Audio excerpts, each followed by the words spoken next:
ನಮಸ್ಕಾರ. ಭಾರತದ ರಾಜಕೀಯವನ್ನ, ಅದರಲ್ಲೂ ಚುನಾವಣೆಗಳನ್ನ ಅರ್ಥ ಮಾಡ್ಕೊಳ್ಳೋಕೆ ಬರೀ ರಾಷ್ಟ್ರಮಟ್ಟದ ಚಿತ್ರಣವನ್ನ ನೋಡಿದ್ರೆ ಸಾಕಾಗಲ್ಲ. ನಿಜವಾದ ಕಥೆ ಇರೋದು ಒಂದೊಂದು ಕ್ಷೇತ್ರದ ಆಳದಲ್ಲಿ.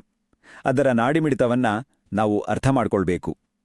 ಇವತ್ತು ನಾವು ಮಂಡ್ಯ ಕ್ಷೇತ್ರದ ರಾಜಕೀಯ ಭೂಪಟವನ್ನ ಆಳವಾಗಿ ಡೇಟಾ ಆಧಾರದ ಮೇಲೆ ವಿಶ್ಲೇಷಣೆ ಮಾಡೋಣ.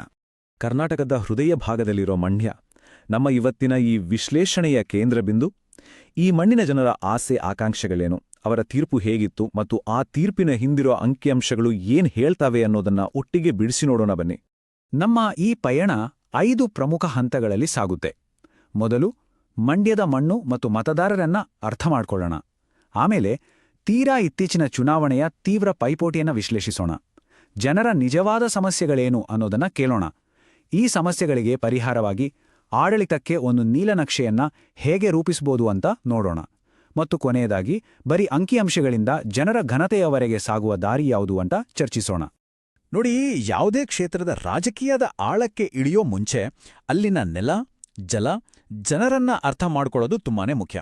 ಮಂಡ್ಯದ ಸಾಮಾಜಿಕ ಆರ್ಥಿಕ ಚಿತ್ರಣ ಹೇಗಿದೆ, ಇಲ್ಲಿನ ಜನರ ಬದುಕು ಅವರಿರೋ ಭೂಮಿಯ ಜೊತೆ ಹೇಗೆ ಬೆಸೆದುಕೊಂಡಿದೆ. ಈ ಕೆಲವು ಸಂಖ್ಯೆಗಳು ಮಂಡ್ಯದ ಒಂದು ಸ್ಪಷ್ಟ ಚಿತ್ರಣವನ್ನ ಕೊಡ್ತವೆ. ಇಲ್ಲಿ 50% ಹೆಚ್ಚು ಒಕ್ಕಲಿಗ ಸಮುದಾಯದ ಮತದಾರರಿದ್ದಾರೆ. ಸುಮಾರು 90% ಜನ ಕೃಷಿಯನ್ನೇ ನಂಬಿ ಬದುಕ್ತಿದ್ದಾರೆ. ಅಂದ್ರೆ ಇದು ಸಂಪೂರ್ಣವಾಗಿ ಕೃಷಿ ಆಧಾರಿತ ಆರ್ಥಿಕತೆ. ಹಳ್ಳಿ ಮತ್ತು ನಗರಗಳ ಅನುಪಾತ ಸುಮಾರು 60-40. ಆದರೆ ಇಲ್ಲೊಂದು ಆತಂಕಕಾರಿ ವಿಚಾರ ಇದೆ, ಅದನ್ನು ನಾವೆಲ್ಲರೂ ಗಮನಿಸಲೇಬೇಕು. ಇಲ್ಲಿನ ಸಾಕ್ಷರತಾ ಪ್ರಮಾಣ ಅಂದ್ರೆ 70.4% ರಾಜ್ಯದ ಸರಾಸರಿಗಿಂತ 75.4% ಕಡಿಮೆ ಇದೆ. ಇದು ಇಲ್ಲಿನ ಅಭಿವೃದ್ಧಿಯಲ್ಲಿರೋ ಅಂತರವನ್ನು ಸ್ಪಷ್ಟವಾಗಿ ತೋರಿಸುತ್ತೆ. ಸರಿ, ಜನರ ಕಥೆಯಿಂದ ಈಗ ನೇರವಾಗಿ ಎಲೆಕ್ಷನ್ ಅಖಾಡಕ್ಕೆ ಬರೋಣ. 2023ರ ಫಲಿತಾಂಶ ತುಂಬಾನೇ ರೋಚಕವಾಗಿತ್ತು. ಆ ಸಂಖ್ಯೆಗಳ ಹಿಂದಿನ ಕಥೆ ಏನು ಅಂತ ಒಮ್ಮೆ ನೋಡೋಣ. ಈ ಚಾರ್ಟ್ ನೋಡಿ. 2018ರಿಂದ 2023ರ ನಡುವೆ ಮತ ಹಂಚಿಕೆಯಲ್ಲಿ ಎಂತಹ ದೊಡ್ಡ ಬದಲಾವಣೆ ಆಡಿದೆ. ಜೆಡಿಎಸ್ನ ಮತಪಾಲು ಸುಮಾರು 42%ಯಿಂದ 34%ಗೆ ಇಳಿದಿದೆ. ಅದೇ ಹೊತ್ತಿಗೆ ಕಾಂಗ್ರೆಸ್ನ ಮತಪಾಲು ಸುಮಾರು 29%ದಿಂದ 35%ಗೆ ಏರಿದೆ. ಅಂದ್ರೇನಿದರ ಅರ್ಥ? ಇದು ಕೇವಲ ಅಂಕಿಅಂಶಗಳ ಆಟ ಅಲ್ಲ, ಮತದಾರರ ಮನಸ್ಥಿತಿಯಲ್ಲಿ ಒಂದು ದೊಡ್ಡ ಬದಲಾವಣೆ ಆಗಿದೆ ಅನ್ನೋದಕ್ಕೆ ಇದೇ ಸಾಕ್ಷಿ. ರಾಜಕೀಯ ಶಕ್ತಿ ಒಂದು ಕಡೆಯಿಂದ ಇನ್ನೊಂದು ಕಡೆಗೆ ಸರಿದಿದೆ. ಗೆಲುವಿನ ಅಂತರ ಯೋಚನೆ ಮಾಡಿ, ಕೇವಲ 2019 ಮತಗಳು. ಪರ್ಸೆಂಟೇಜ್ನಲ್ಲಿ ಹೇಳೋದಾದ್ರೆ ಬರೀ 1.15%. ಇದು ಎಷ್ಟು ಸೂಕ್ಷ್ಮವಾದ ಗೆಲುವು ಅಂದ್ರೆ ಪ್ರತಿಯೊಂದು ವೋಟ್ ಕೂಡ ಇಲ್ಲಿ ನಿರ್ಣಾಯಕವಾಗಿತ್ತು. ಪ್ರಜಾಪ್ರಭುತ್ವದ ನಿಜವಾದ ಶಕ್ತಿ ಅಂದ್ರೆ ಇದೇನೆ. ಈ ಸ್ವಿಂಗ್ ಪರ್ಸೆಂಟೇಜ್ ನೋಡಿ. ಕಾಂಗ್ರೆಸ್ಗೆ +6.26%, ಆದರೆ ಜೆಡಿಎಸ್ಗೆ -7.96%. ಇದು ಸ್ಪಷ್ಟವಾಗಿ ತೋರಿಸುತ್ತೆ, ಜೆಡಿಎಸ್ ಮೇಲೆ ಮುನ್ಸ್ಕೊಂಡಿದ್ದ ಮತದಾರರು ಬಹುತೇಕ ನೇರವಾಗಿ ಕಾಂಗ್ರೆಸ್ ಕಡೆಗೆ ಹೋಗಿದ್ದಾರೆ. ಒಂದು ಪಕ್ಷದ ಮೇಲಿನ ನಿರಾಸೆ ಇನ್ನೊಂದು ಪಕ್ಷಕ್ಕೆ ಹೇಗೆ ವರದಾನವಾಯಿತು ಅನ್ನೋದಕ್ಕೆ ಇದೊಂದು ಕ್ಲಾಸ್ ಎಕ್ಸಾಂಪಲ್. ಹಾಗಾದ್ರೆ ಯಾಕಿಂಗಾಯಿತು? ಈ ಕ್ಷೇತ್ರದ ಜನರನ್ನ ಇಷ್ಟೊಂದು ದೊಡ್ಡ ಬದಲಾವಣೆ ಮಾಡೋಕೆ ಪ್ರೇರೇಪಿಸಿದ ಶಕ್ತಿಗಳಾದ್ರೂ ಯಾವುದು? ಬರೀ ನಂಬರ್ಸ್ ಬಿಟ್ಟು ಜನರ ಮನಸ್ಸಿನ ಒಳಗೆ ಇಳಿದು ನೋಡೋಣ ಬನ್ನಿ. ಅವರ ನಿರೀಕ್ಷೆಗಳೇನಿದ್ವು? ಈಗ ಅಂಕಿ ಸಂಖ್ಯೆಗಳ ಆಚೆ ನೋಡೋಣ. ಮತದ ಹಿಂದಿನ ಮನುಷ್ಯನ ಧ್ವನಿಯನ್ನ ಕೇಳೋಣ. ಅವರ ನಿಜವಾದ ನೋವುಗಳೇನು, ಅವರ ಸಮಸ್ಯೆಗಳಾದ್ರೂ ಏನು, ಆ ಮತ ಯಾಕೆ ಬದಲಾಯಿತು ಅನ್ನೋದರ ಮೂಲ ಕಾರಣ ಏನು? ಜನರ ಮನಸ್ಸಲ್ಲಿ ಏನಿದೆ ಅಂತ ಕೇಳಿದ್ರೆ ಈ ಡೇಟಾ ನೋಡಿ. ಅತಿ ದೊಡ್ಡ ಸಮಸ್ಯೆ ನಿರುದ್ಯೋಗ. ಸುಮಾರು 29% ಜನ ಇದರಿಂದ ಬಳಲುತ್ತಿದ್ದಾರೆ. ಆಮೇಲೆ ದಿನನಿತ್ಯದ ಬದುಕಿಗೆ ಬೇಕಾದ ಮೂಲಭೂತ ಸೌಕರ್ಯಗಳ ಕೊರತೆ, ಸರಿಯಿಲ್ಲದ ರಸ್ತೆ, ನೀರಿನ ಸಮಸ್ಯೆ, ಕರೆಂಟ್ ಕಟ್. ಇವುಗಳ ಜೊತೆಗೆ ರೈತರ ಸಂಕಷ್ಟ ಮತ್ತು ಬರೀ ಭರವಸೆಗಳನ್ನೇ ಕೇಳಿ ಸಾಕಾಗಿರೋದು ಕೂಡ ದೊಡ್ಡ ಸಮಸ್ಯೆಗಳಾಗಿವೆ. ನಮ್ಮ KRS ಡ್ಯಾಮ್ ನೀರು ನಮ್ಮ ಹೊಲಕ್ಕೆ ಬರಲ್ಲ, ತಮಿಳುನಾಡಿಗೋಗುತ್ತೆ. ಇದು ಬರೀ ಒಬ್ಬ ರೈತನ ಮಾತಲ್ಲ, ಇದು ಇಡೀ ಮಂಡ್ಯದ ರೈತರ ಮನಸ್ಸಿನೊಳಗಿನ ನೋವು. ಕಾವೇರಿ ಅನ್ನೋದು ಇಲ್ಲಿ ಬರೀ ರಾಜಕೀಯ ವಿಷಯ ಅಲ್ಲ, ಅದು ಅವರ ಜೀವನ ಮರಣದ ಪ್ರಶ್ನೆ. ಇದು ಅವರ ಬದುಕಿನ ಆಧಾರ. ಈ ಎಲ್ಲ ಸಮಸ್ಯೆಗಳನ್ನ ನಾವು 4 ಮುಖ್ಯ ಭಾಗಗಳಾಗಿ ನೋಡಬಹುದು. ಮೊದಲನೆಯದು ರೈತರ ಸಂಕಷ್ಟ. ನಿರಂತರ ಬರಗಾಲ, ಕಾವೇರಿ ನೀರಿನ ಸಮಸ್ಯೆ ಅವರ ಬದುಕನ್ನೇ ಅಲ್ಲಾಡಿಸಿದೆ. ಎರಡನೆಯದು ಮೂಲಸೌಕರ್ಯದ ಕೊರತೆ. ಹಾಳಾದ ರಸ್ತೆಗಳು, ವಿದ್ಯುತ್ ಅಭಾವ ಇವೆಲ್ಲ ಅವರ ದಿನನಿತ್ಯದ ಬದುಕನ್ನು ಕಷ್ಟವಾಗಿಸಿವೆ. ಮೂರನೆಯದು ಉದ್ಯೋಗದ ಅಭಾವ. ಕೃಷಿ ಬಿಟ್ಟು ಬೇರೆ ಉದ್ಯೋಗವಿಲ್ಲದೆ ಯುವಕರು ದಿಕ್ಕೇ ತೋಚದಂತಾಗಿದ್ದಾರೆ. ಮತ್ತು ಈ ಎಲ್ಲದರ ಮೇಲೆ ನಾಲ್ಕನೆಯದಾಗಿ ಬರೀ ಭರವಸೆಗಳನ್ನೇ ಕೇಳಿ ಸಾಕಾಗಿ ವ್ಯವಸ್ಥೆ ಮೇಲೆಯೇ ಬಂದಿರುವ ಒಂದು ಅಪನಂಬಿಕೆ. ಸರಿ, ಇಲ್ಲಿಯವರೆಗೆ ಸಮಸ್ಯೆಗಳನ್ನು ಗುರುತಿಸಿದ್ವಿ. ಈಗ ಪರಿಹಾರದ ಕಡೆಗೆ ಹೋಗೋಣ.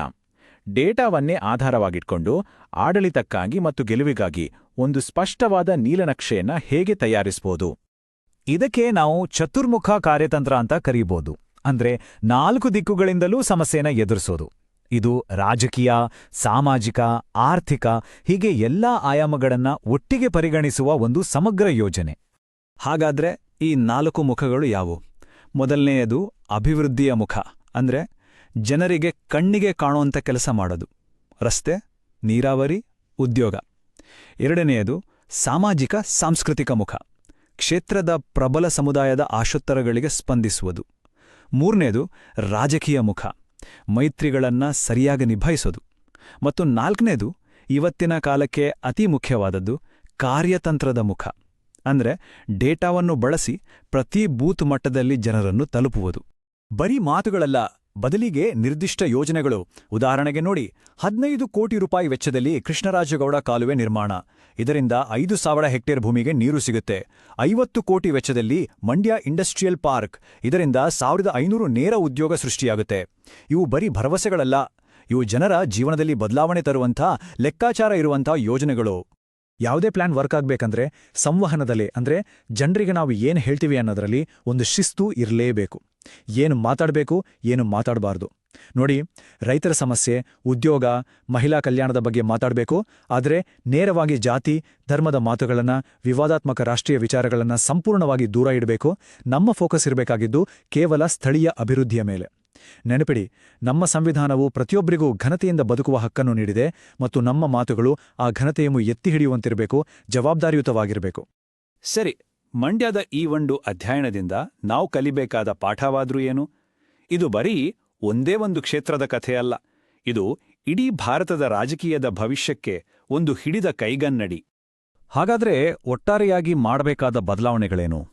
ಮೊದಲನೇದಾಗಿ, ಹೊರಗಿನವರು ಅನ್ನೋ ಭಾವನೆ ಬರದಂತೆ ಕ್ರಿಯಾಶೀಲ ಸ್ಥಳೀಯ ನಾಯಕತ್ವ ಬೇಕು. ಎರಡನೇದಾಗಿ, ಮತಗಳು ಹಂಚಿ ಹೋಗದಂತೆ ಮೈತ್ರಿಯನ್ನ ಗಟ್ಟಿಗೊಳಿಸಬೇಕು. ಮೂರನೇದಾಗಿ, ಬೂತ್ ಮಟ್ಟದಲ್ಲಿ ಜನರ ನೋವಿಗೆ ಸ್ಪಂದಿಸಬೇಕು. ಮತ್ತು ಕೊನೆಯದಾಗಿ, ಇವತ್ತಿನ ಡಿಜಿಟಲ್ ಜಗತ್ತಿನಲ್ಲಿ ಸುಳ್ಳು ಸುದ್ದಿಗಳನ್ನ ಎದುರಿಸೋಕೆ ಒಂದು ಡಿಜಿಟಲ್ ವಾರ್ ರೂಮ್ ಬೇಕೇ ಬೇಕು. ಕೊನೆಗೆ ನಾವೆಲ್ಲರೂ ಒಂದು ವಿಷಯವನ್ನ ನೆನ್ಪಿಟ್ಕೊಳ್ಬೇಕು. ನಿಜವಾದ ನಾಯಕತ್ವ ಅಂದ್ರೆ ಚುನಾವಣೆ ಗೆಲ್ಲೋದು ಮಾತ್ರ ಅಲ್ಲ, ಅದು ಜನರ ನಂಬಿಕೆಯನ್ನ ಗೆಲ್ಲಿಸೋದು. ಡೇಟಾ ಅನ್ನೋದು ಆ ನಂಬಿಕೆಯನ್ನ ಗಳಿಸೋದಕ್ಕೆ ಒಂದು ದಾರಿಯಾಗಬೇಕೋ ಹೊರತು ಅದೇ ಗುರಿಯಾಗಬಾರದು. ಜನರ ವೈಯಕ್ತಿಕ ಮಾಹಿತಿಯನ್ನ ಬಳಸುವಾಗ ಅವರ ಖಾಸಗಿತನ ಮತ್ತು ಒಪ್ಪಿಗೆಯನ್ನ ಗೌರವಿಸೋದು ಅತಿ ಮುಖ್ಯ. ಭಾರತದ ಹೊಸ ಡೇಟಾ ಸಂರಕ್ಷಣಾ ಕಾನೂನು ಕೂಡ ಇದನ್ನೇ ಹೇಳ್ತದೆ. ರಾಜಕೀಯದಲ್ಲಿ ಡೇಟಾದ ಬಳಕೆ ಹೆಚ್ಚಾಗ್ತಿದ್ದ ಹಾಗೆ ನಮ್ಮ ಗಮನ ಕೇವಲ ನಂಬರ್ಗಳ ಮೇಲೆ ನಿಲ್ಲದೆ ಜನರ ಮೇಲೆ, ಅವರ ಘನತೆಯ ಮೇಲೆ ಹೇಗೆ ಉಳಿಸ್ಕೊಳ್ಬೋದು, ಇದು ಇವತ್ತಿನ ಬಹುದೊಡ್ಡ ಪ್ರಶ್ನೆ. ನೀವು ಕೂಡ ಜನಕೇಂದ್ರಿತ ನಾಯಕರಾಗಿ ನಿಮ್ಮ ಕ್ಷೇತ್ರವನ್ನು ಉನ್ನತ ಸ್ಥಾನಕ್ಕೆ ಕೊಂಡೊಯ್ಯಲು ಬಯಸಿದ್ರೆ blueprintstrategies.ai ಅನ್ನು ಸಂಪರ್ಕಿಸಿ. ನಮ್ಮ ಇಮೇಲ್ mgr@blueprintstrategies.ai ಅಥವಾ 080420416002 ಸಂಖ್ಯೆಗೆ ಕರೆ ಮಾಡಿ. ರಾಜಕೀಯದಾಚೆಗಿನ ಉದ್ದೇಶ